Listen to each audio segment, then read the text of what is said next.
जय वीरू की कहानी तो सबको याद होगी, लेकिन किसी को जय विजय की कहानी पता है? नमस्कार, ये है धार्मिक बातें यूट्यूब चैनल और आज मैं इसी की बात करने जा रहा हूँ।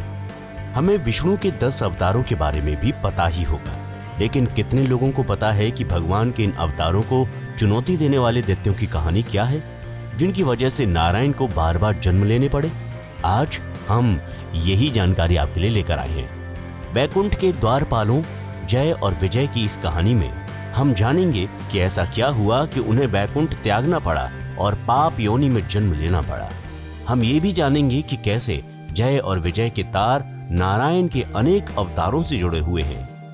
एक बार ब्रह्मा के प्रथम पुत्र और देवताओं के भी पूर्वज सनकादिक मुनिगण सनक, सननंदन, सनातन और सनत कुमार संपूर्ण लोकों से विरक्त होकर चित्त की शांति के लिए भगवान विष्णु के दर्शन करने हेतु उनके वैकुंठ लोक में गए।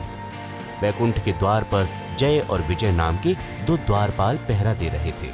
जय और विजय ने इन सनकादिक ऋषियों को द्वार पर ही रोक लिया और वैकुंठ लोक के भीतर जाने से मना कर दिया।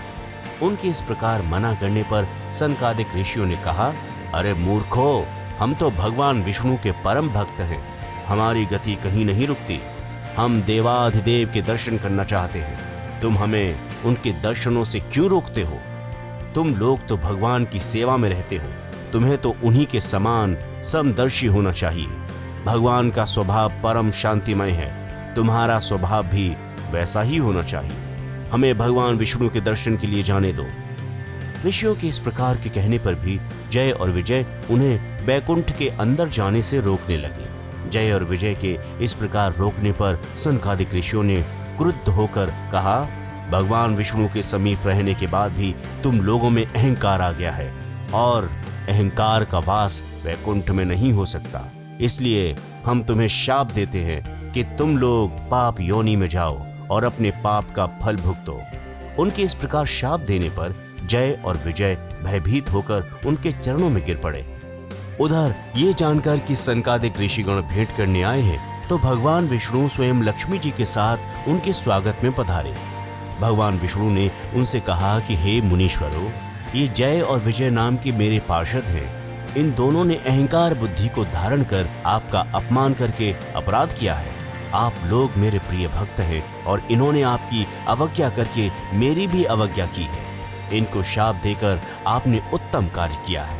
इन अनुचरों ने तपस्वियों का तिरस्कार किया है और उसे मैं अपना ही तिरस्कार मानता हूँ। मैं इन पार्षदों की ओर से क्षमा याचना करता हूँ। सेवकों का अपराध होने पर भी संसार स्वामी का ही अपराध मानता है, अतः मैं आप लोगों की प्रसन्नता की भिक्षा मांगता हूँ। भगवान के इन मधुर वचनों से सनकादिक ऋषियों का क्रोध तत्काल शांत हो गया। भगवान की इस उदारता से वे अति आनंदित हुए और बोले, आप धर्म की मर्यादा रखने के लिए ही सबको इतना आदर देते हैं। हे नाथ, हमने इन निरपराध पार्षदों को क्रोध के वश में होकर शाप दे दिया है, इसके लिए हम क्षमा चाहते हैं। आप उचित समझें तो इन द्वारपालों को क्षमा करके हमारे शाप से मुक्त कर सकते हैं। भगवान विष्णु ने कहा कि हे मुनिगण, मैं सर्वशक्तिमान होने के बाद भी आप लोगों के वचन को असत्य नहीं करना चाहता, क्योंकि इससे धर्म का उल्लंघन होता है। आपने जो शाप दिया है वो मेरी ही प्रेरणा से हुआ है। ये अवश्य ही इस दंड के भागी हैं। ये दिति के गर्भ में जाकर दैत्य योनि को प्राप्त करेंगे और मेरे द्वारा इनका संहार होगा। ये मुझसे शत्रु भाव रखते हुए भी मेरे ही ध्यान में लीन रहेंगे। मेरे द्वारा इनका संहार होने के बाद ये पुनः इस धाम में वापस लौट आएंगे। इस प्रकार जय और विजय को 3 जन्मों तक पाप योनि में जन्म लेना पड़ा और भगवान से अगाध शत्रुता के कारण सदैव नारायण के बारे में ही सोचते रहे। पहले जन्म में जय और विजय हिरण्यकशिपु और हिरण्याक्ष के रूप में जन्मे और भगवान विष्णु ने 12 अवतार लेकर हिरण्याक्ष तथा नृसिंह अवतार के लिए हिरण्यकशिपु का वध किया। अगले जन्म में उन्होंने रावण और कुंभकर्ण के रूप में जन्म लिया और भगवान के राम अवतार के हाथों मारे गए। तीसरे और अंतिम जन्म में वे शिशुपाल और दंतवक्र के रूप में जन्मे तथा नारायण के कृष्ण अवतार के हाथों मृत्यु पाकर इस शाप से मुक्त होकर पुनः वैकुंठ में स्थान प्राप्त किया। तो इस कहानी से आप जान गए होंगे हमारे बड़े बड़े ग्रंथों के पीछे का कुछ राज। आपको ये कहानी कैसी लगी जरूर बताएं कमेंट सेक्शन में। नमस्कार।